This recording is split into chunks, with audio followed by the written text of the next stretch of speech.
Auzubillahiminash-shaytanir-rajeem. Bismillahir-rahmanir-rahim.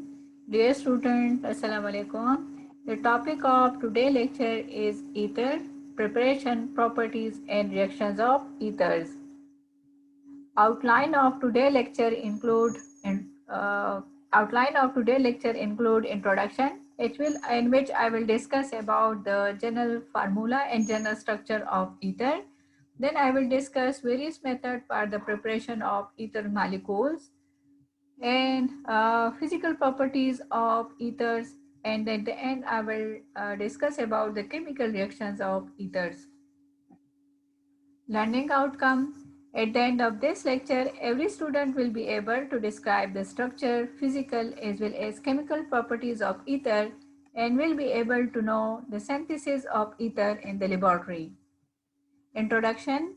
Ether are a class of organic compound that contain an oxygen atom connecting to two alkyl or aryl groups. They have the general formula in which the two alkyl or aryl groups are connected by an oxygen atom, where R and R prime represent the alkyl or aryl group. As one can see over here, this is the general formula. This R group may be an alkyl group and this may also be an alkyl group or aryl group. As one can see in the first example, that one of the R group is a methyl group while the R prime group is an ethyl group. So this ether is a methyl ethyl ether. One can see over here that in this case both the ethyl groups are connected by an oxygen atom, so it is a diethyl ether molecule. And these two types of ether is known as alkyl ether. And in this case one can see that one of the alkyl group is a methyl group while the other group, the R prime group, is a phenyl group and a benzene ring, an aromatic ring. So this is an alkyl aryl ether and this is a phenyl methyl ether by common name. So ether is generally consists of two alkyl or aryl group which are connected by an oxygen atom. On the basis of R substituent, ethers can be classified into two main categories, alkyl ethers and aryl ethers. As one can see over here, that if these two groups are alkyl groups such as methyl and methyl, so this is known as alkyl ether, and if it consists of an alkyl group or aryl group, then it is known as aryl ether. And ether have tetrahedral geometry and oxygen is sp3 hybridized. One can see over here that these have a tetrahedral geometry and oxygen have two lone pair of electrons, so therefore oxygen is sp3 hybridized, while as this carbon atom in the alkyl group is also sp3 hybridized. Here is the benzene ring, and benzene ring, each carbon atom is sp2 hybridized. The carbon oxygen carbon angle in ether is 110 due to the greater electronegativity of oxygen than carbon atom. The normal tetrahedral angle is 109, but it's generally extended to 110. And the carbon oxygen bonds are slightly polar and are inclined to each other at an angle of 110. This is what results in ether having a net dipole moment. One can see over here the structure of the ether molecule, and this is the dimethyl ether. In this case, we can see that this carbon is sp3 hybridized, this carbon is sp3 hybridized, as well as the oxygen atom is sp3 hybridized because it's connected to two bonds, one sigma bond here, one sigma bond here, and two lone pair of electrons. So oxygen is also sp3 hybridized. In dimethyl ether, the bond is deviated to from 109 to 112, but generally for longer ether groups such as ethyl, this angle is 110. So one can see that in these both cases, in dimethyl ether and diethyl ether, the oxygen atom which connects the two alkyl group both have sp3 hybridized carbon atom, as well as the oxygen is also an sp3 hybridized carbon atom. So on the basis of R substituent, it is divided into two main categories, alkyl ether and aryl ether. And it can also be on the basis of R group, it can also be divided into two other categories. One is the symmetrical ether and one is the unsymmetrical ether. One can see over here if both the alkyl or aryl group are same, then these types of ether is known as symmetrical ether. But if one of the R group is different from the other one, then it is known as unsymmetrical ether.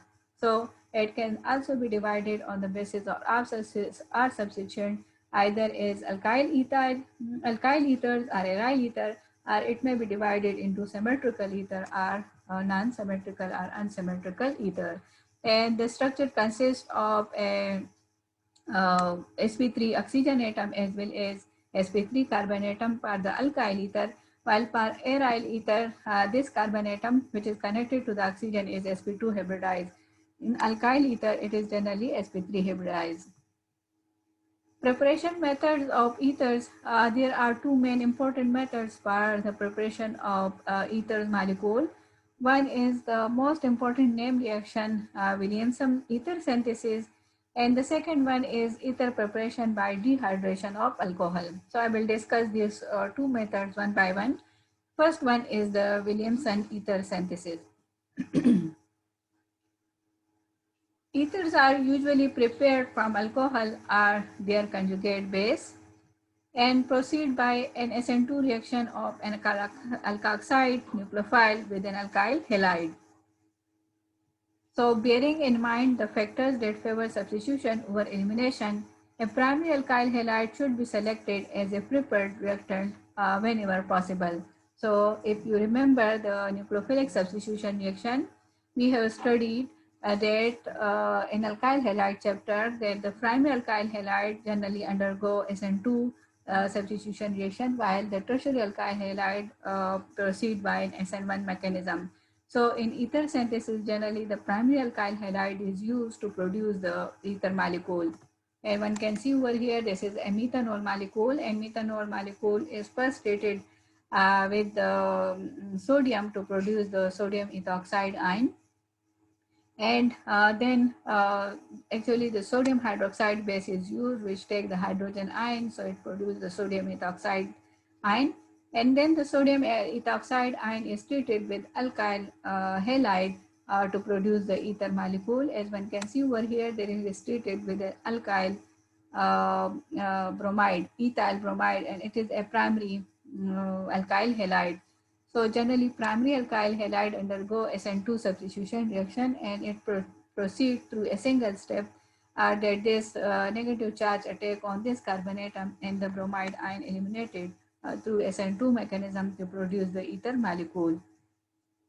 Here is the phenol molecule and similar mechanism is also applicable on this molecule. In this case, the phenol is first treated with sodium hydroxide to produce the sodium phenoxide ion. The hydroxyl ion take this hydrogen atom, so producing the phenoxide ion, sodium phenoxide ion. And when it is treated with the methyl iodide, then one can obtain methyl phenyl ether molecule or simply anisole molecule. So both alkyl ether and aryl ether can be synthesized from the Williamson ether synthesis. Here we can see another type that we can also obtain these types of ether from the Williamson ether synthesis. If we treated the isopropyl sodium oxide with the benzyl bromide. In this case, we are also taking the primary alkyl halide because this carbon is further connected to only one carbon atom. So this is another primary alkyl halide and this reaction will proceed through an SN2 mechanism. And in this case, this alkoxide ion, isopropyl alkoxide ion will attack on this carbon atom and eliminating the bromine ion, so producing this ether molecule. And it's also possible that if we take the isopropyl alkyl halide, as one can see, if we reverse this instead of this alkoxide ion, we take the benzoxide ion as a salt and taking the alkyl bromides as a secondary alkyl halide, then we can also obtain the ether molecule. But in this case, when we taking the secondary alkyl halide, there is a competition for substitution reactions and elimination reactions. So elimination reaction is also produced. So Williamson ether synthesis is only applicable for the primary alkyl halide, and when we using the secondary alkyl halide, one can see that then the reaction is competing for the elimination reaction as well. As one can see in this reaction, that these three reaction we are using the primary alkyl halide here, the primary alkyl halide here, the primary alkyl halide here. But here we are using the secondary alkyl halide because this carbon is further connected to two other carbon atom. So when we using the secondary alkyl halide, we generally obtain two product. One is a substitution product and one is the elimination product. So for secondary alkyl halide, the Williamson ether synthesis is not favorable because it produces two types of product instead of substitution product. The second method is that we can obtain ethers from the dehydration of alcohol molecule. An acid catalyzed dehydration of small primary alcohol constituent, a specialized industrial method of preparing symmetrical ether. At 110 and 100 to 130 degrees centigrade, an SN2 reaction of the alcohol conjugate acid lead to an ether product.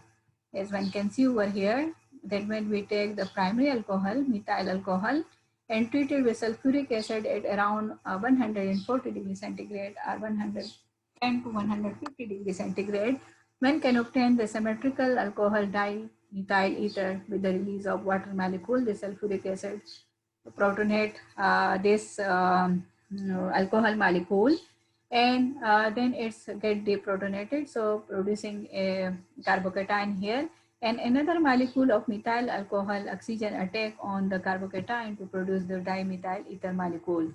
One can see over here that we can also obtain the diethyl ether from the ethyl alcohol when it is treated with sulfuric acid at 140 degrees centigrade. Then we can obtain the diethyl ether as well. So one alcohol molecule acts as a substrate while the other acts as a nucleophile. We can see that we are using two equivalent of alcohol. So it means that one alcohol is deprotonated to produce the carbocation and the second equivalent attack on the carbocation to produce the ether molecule.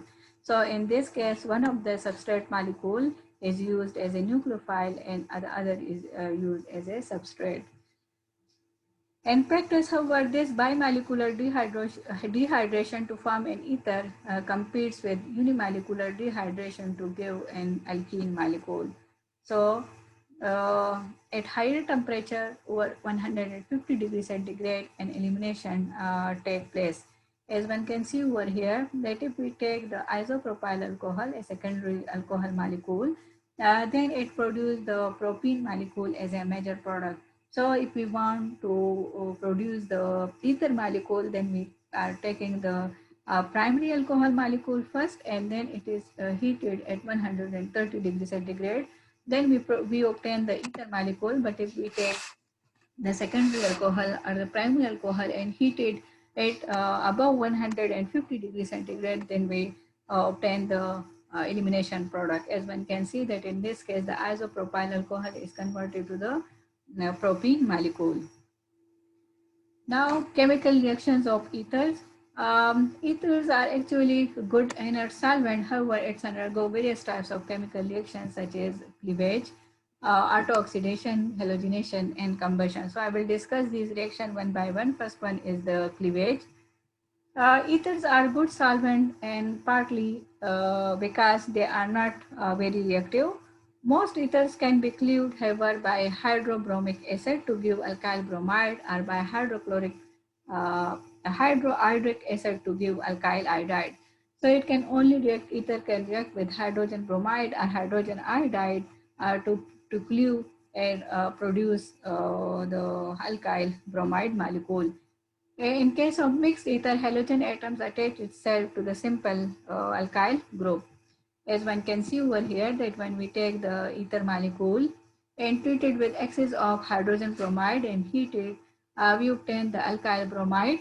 and producing the water molecule. So similarly, when we take this is a specific example that on one side the cyclohexyl and the other side the ethyl group is attached. So cyclohexyl ethyl ether. When hydrogen bromide is added, we can obtain the bromocyclopentane molecule as well as we obtain the ethyl bromide molecule and the water is eliminated. So generally the hydrogen bromide cleave this molecule. In the first step, it is get protonated. So the bromide either take over here, so producing the this cyclopentyl bromide molecule. And in the second step, it's take the hydrogen attack on the ethanol molecule, get protonated, and then the bromide ion attack on this carbon atom to produce the ethyl bromide molecule. Similarly, we can see that this is the diisopropyl ether, and when it is treated with 48% hydrogen bromide at 130 degrees centigrade, then one can obtain the isopropyl bromide molecule. Is one can see that this hydrogen will protonate this, so it will eliminate it in the form of ethanol, and bromide it attack on this carbon atom to produce the isopropyl bromide molecule. So generally, similarly, the hydrogen bromide, the hydrogen iodide also react with the ether molecule to produce the alkyl iodide molecule. And one can see over here that when methyl ethyl ether is treated with hydrogen iodide, one can obtain the methyl iodide and the ethanol molecule. And the rate of reaction depend upon this acid molecule. And the rate of reactivity is that hydrogen iodide is, the rate of reaction will be much faster as compared to hydrogen bromide, and hydrogen bromide reaction will be faster as compared to hydrogen chloride. So the rate of reaction with hydrogen chloride, the cleavage is very slow. Therefore, the common cleavage of ether takes place in the presence of strong acids such as hydrogen bromide and hydrogen iodide molecule. Second one is autooxidation. Autooxidation is the spontaneous oxidation of a compound in air. In the presence of oxygen, ether slowly autooxidizes to form hydroperoxide and dialkyl peroxide molecule. If concentrated or heated, these peroxide may explode. And to prevent such explosion, ether should be obtained in small quantities kept in tightly sealed containers. One can see over here that this is the ether molecule. Here is the this is a propyl, isopropyl group, and one is an R group. In the presence of oxygen, it's converted to the hydroperoxide molecule, as one can see over here, or it may produce the dialkyl peroxide molecule. Similarly, the diethyl ether is taken, and when it is oxidized in the presence of oxygen slowly to produce the hydroperoxide molecule, and along with hydroperoxide molecule, it's also produced the diethyl peroxide molecule. So ether in the presence of oxygen slowly oxidized to produce the hydroperoxide molecule as well as dialkyl peroxide molecule. The third reaction is the halogenation reaction. And halogenation, specifically chlorination, is reported. And an aromatic ether react with chlorine to form 2,4,6 trichloroanisole molecule. As one can see over here, that this is the phenyl methyl ether. And we can see that when excess of chlorine is added, one can obtain the trichloroanisole molecule or methoxybenzene molecule. And this is a simple aromatic electrophilic substitution reaction in which this chlorine is used as an electrophile. And this methoxy group is an electron donating group, so it activates this benzene ring at ortho position. As this lone pair of electron come here, this pi electron become here and producing electron density over here at ortho position, and at para position and ortho position again. So the chlorine electrophile is substituted at its ortho position and para position to produce the 2,4,6 trichloroanisole molecule. In this reaction, the presence of ether directs the chlorine to specific position on the aromatic ring, as one can see that it's direct the incoming electrophile to ortho position and the para position. Chlorine will only add to the carbon adjacent to the ether known as the ortho position are directly across from the ether known as the para position. So it will substitute either at its ortho position or its opposite position, para position. Because of this really specific reactivity, the ether group is known as orthopara direct ring. So this methoxy group or ether group is an orthopara direct ring, and it's activate the benzene ring for electrophilic substitution reaction. The alkyl group undergoes substitution reaction with chlorine or bromine, and the resultant product is the halogenated ether in the absence of sunlight. However, in presence of sunlight, it substitute all the hydrogen atom of ethers. So if we take an ether molecule and halogenate it in dark, in the presence of chlorination take place and produce the alpha-alpha chloro diethyl ether molecule. But if it is in the presence of sunlight, then all the hydrogen is replaced with a chlorine atom. So the last reaction is the combustion reaction, and similar to other hydrocarbons, ether also highly inflammable, and they form extremely explosive mixture with air, producing carbon dioxide and water molecule. So in today's lecture, I have discussed about the structure of ether, various preparation methods, properties, and chemical reactions of ether molecule. Here are some reference book for further study. Thank you.